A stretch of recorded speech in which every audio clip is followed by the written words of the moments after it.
Today I'm at the Audubon Insectarium in New Orleans. It is the largest freestanding museum in the US dedicated solely to insects, spanning over 32,000 feet and is home to well over 50 different species of insects. And there's estimated to be over 900,000 live insects in just one insectarium. This place is deeply rooted within conservation and education, and I promise you'll get to see all of that in this video, so let's get to it.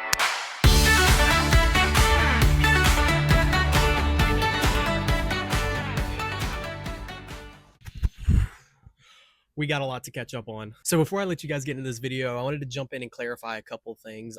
This video was supposed to be out a week ago, but I got deathly sick. Yes, we've gone about 4 days without content out. I apologize for that, but this video is going to be out Monday for sure, 100%. So that's good. And due to that delay, of course, everything is set behind. So next week, I'm going to be uploading the second half to this video, which if you aren't aware, we also went to the Audubon Aquarium.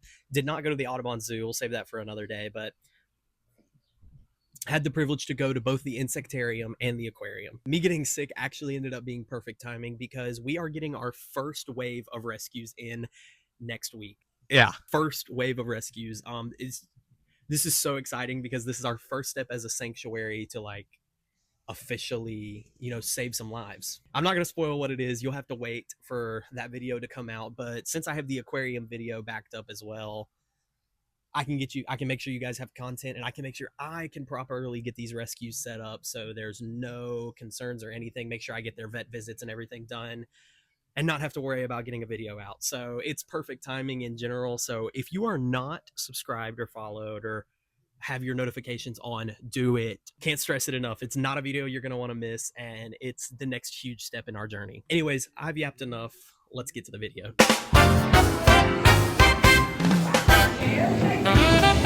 We're at a gas station. Somebody free my boys.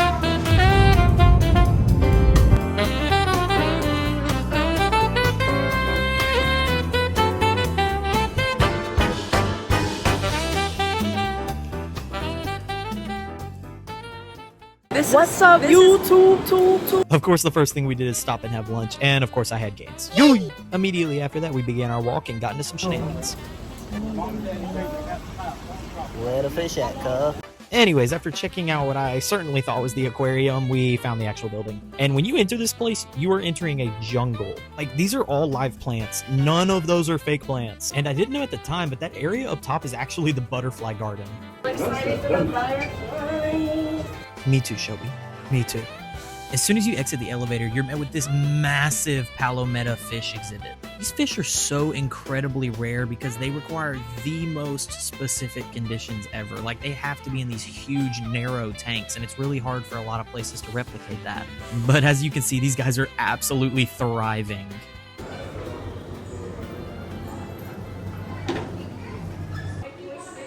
Wow. Before you get to any of the exhibits, the first thing you're met with is a ton of education and conservation facts. But of course, that didn't last very long.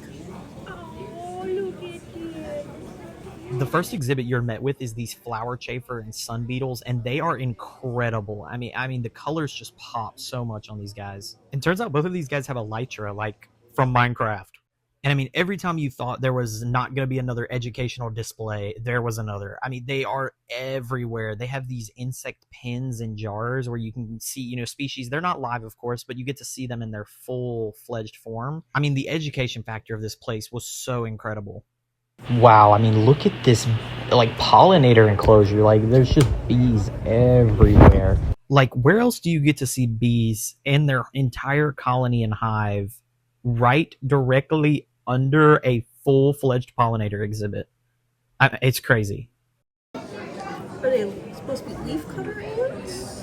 Yes they are. I'm sure you've seen these guys before, but I bet you didn't know that they actually don't eat these leaves. They're the world's oldest farmers, so what they end up doing is they'll carry these leaves, which, by the way, they can carry these leaves that are 50 times their weight, and they take them underground, and they pretty much cultivate a fungus, and that is their single food source. Oh yeah, and why not go ahead and give them a whole forest next to it where they have burrowed under, and you can literally see their hive. You can see them carrying the leaves underground and cultivating the fungus. Look at the soldier ants! Next up is the thing my girlfriend told me I can never have, giant cockroaches. Specifically the giant cave cockroaches, which these are one of the largest cockroach species in the world. I didn't quite catch the names of these guys, but this has to be the craziest ants I've ever seen. I mean, look, they have like bubbles coming out of their butt. Like, I don't even know how to describe this, but it was awesome. Wait, it's a rainbow scare. Show is. These guys are so awesome, and no, they do not roll poop around. Then I was told for about 2 minutes that I needed to monopolize superworms. Could be your niche. Grow these and then go. I need one of them. Yeah, so they had these huge deadleaf mantis, and I absolutely need one of these. They are the coolest thing I have ever seen. All right, time to play Spot the Bug.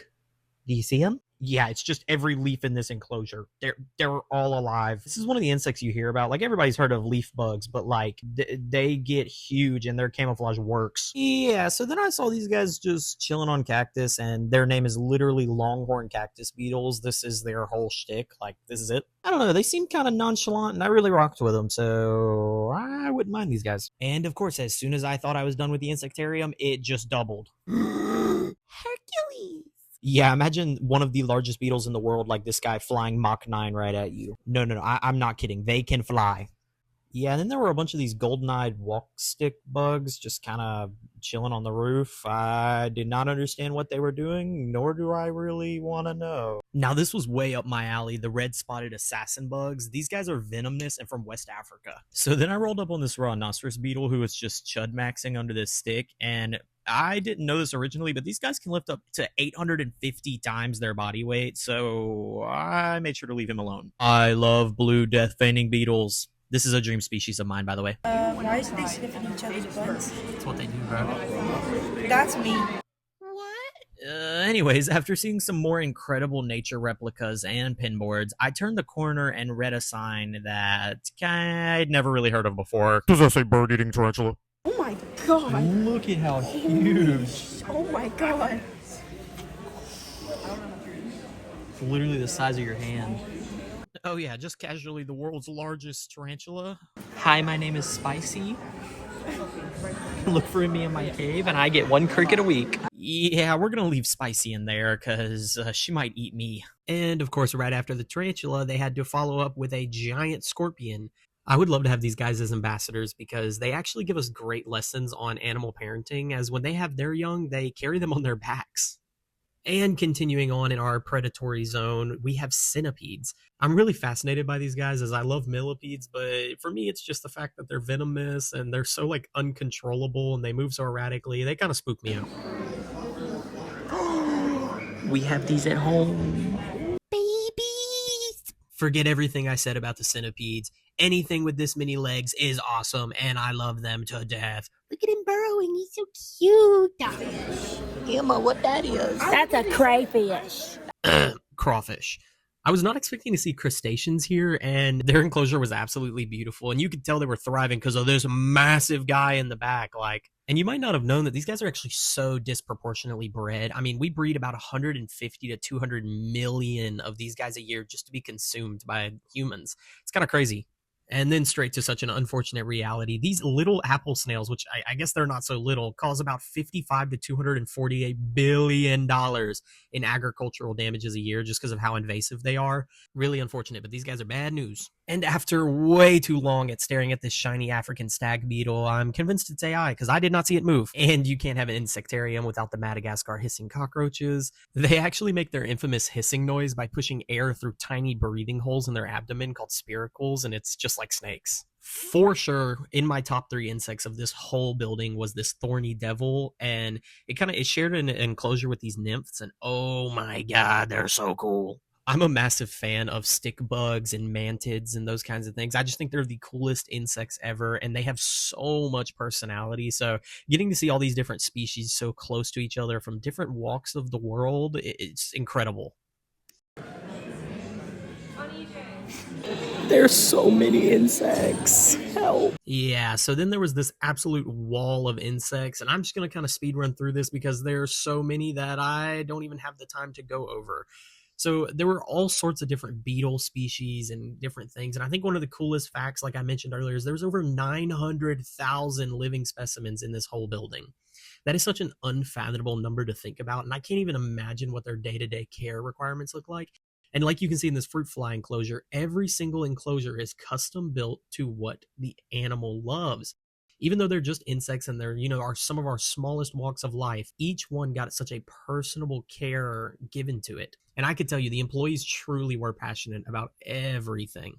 I have a lot of invertebrates and things, and I was truly inspired by this because I thrive to give every species the chance that they deserve, just like this. It's kind of our whole motto. What am I smelling? Oh! I cannot say it enough. The education here is just so fun and wacky. They had this little pheromone set up to where you could smell the pheromones that different sorts of insects would give off in different situations. And I didn't think much of it, but oh my God, this was the worst smell I have ever smelt. Oh! I smell it from over here. This is Bart. Oh my God. Hi, Bart. So I definitely need a Bart in my life because these water scavenger beetles literally form bubbles around themselves to breathe. It's the coolest thing ever. It's also so incredibly funny to me. These guys just launch around. They just zoom around in the water like they're 4 weeks off their meds. It's the funniest thing ever.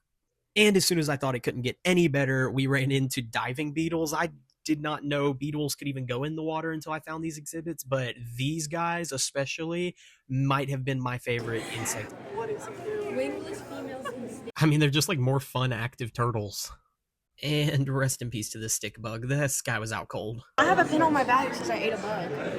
Garrett saw me eat a bug. And then none of the red velvet ants were out. Hiding.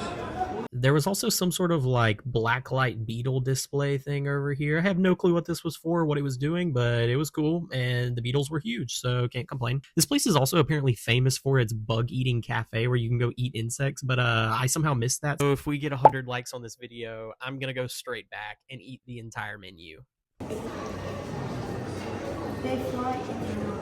Wait. That's awesome. Something that I plan to be a cornerstone of my conservation is getting people engaged even at home. Things you can just do around the house that will help animal populations and nature species, but not really affect you at all. And this is one of those things. Wow, so beautiful. Wow. The Metamorphosis lab. Wait, look at all those specimens. Wait, that's awesome. It literally says USA. I thought it was really neat that they had all of their labs open and on full display just for people to look at. Like they had this whole butterfly and moth hatching area where this absolute beautiful moth was. It's just incredible to see things like this because these are the things you don't get to see all the time. Like we were literally in live action, we're watching butterflies hatching from their cocoons, like coming straight out of that metamorphosis. So it's just so interesting to see live in person and just out for the public. Shout out to the employee and staff who thought that the cockroaches deserve such a lovely sign. It pretty much just talks about how, they're not as disgusting as gross as you think they are because they actually clean 6 of themselves a day. Wait, this is motion. Oh my God. What? Holy jeez.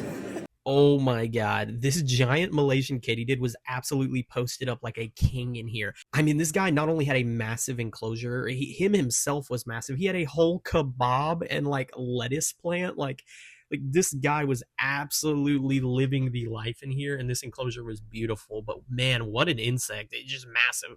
And I suppose Malaysia is known for their crazy bugs because what is this guy? A giant Malaysian weevil, I believe is what it was. He's just sitting here drinking out of whatever this is, like some of the most unique species of insects on this planet right next to each other. I mean, this guy was literally waving his little hand around while drinking. And just like before, we just kind of hit the ground running with a ton of different species. I mean, there's, yet again, I can't emphasize it enough. There's so many, I could not even fit them all into this video if I wanted to. I mean, it would be hours and hours long if I had tried. By the end of just the Insectarium alone, I had over 3 hours of just footage of different species. So I'm not kidding, literally could go on and on about how many different things they had here and how interesting every single setup was. But as I'm sure you're waiting for, the only correct way to wrap up this video, in my opinion, was with the butterfly garden, which is actually the first thing you end up seeing when you walk into this building. I mean, hundreds of free flying butterflies. I'm gonna let you enjoy this one.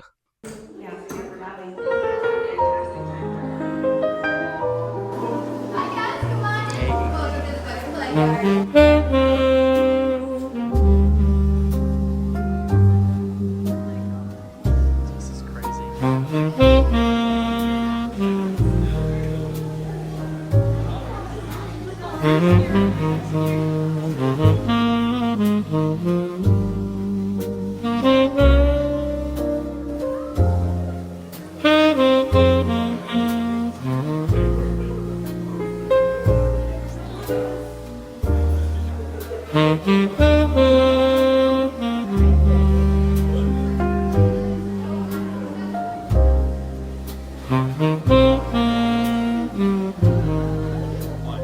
Yeah.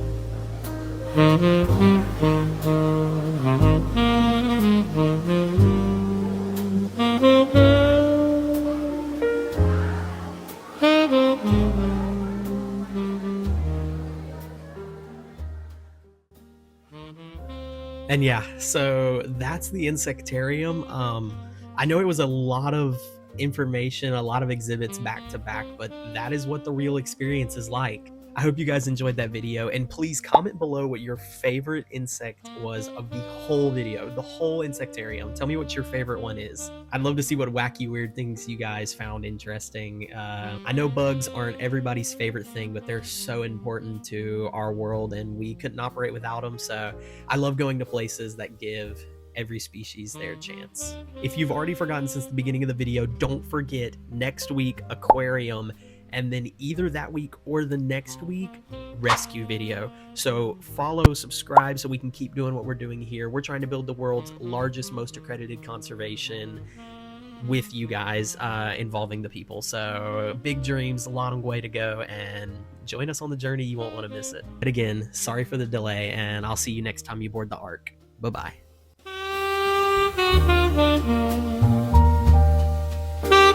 Thank you.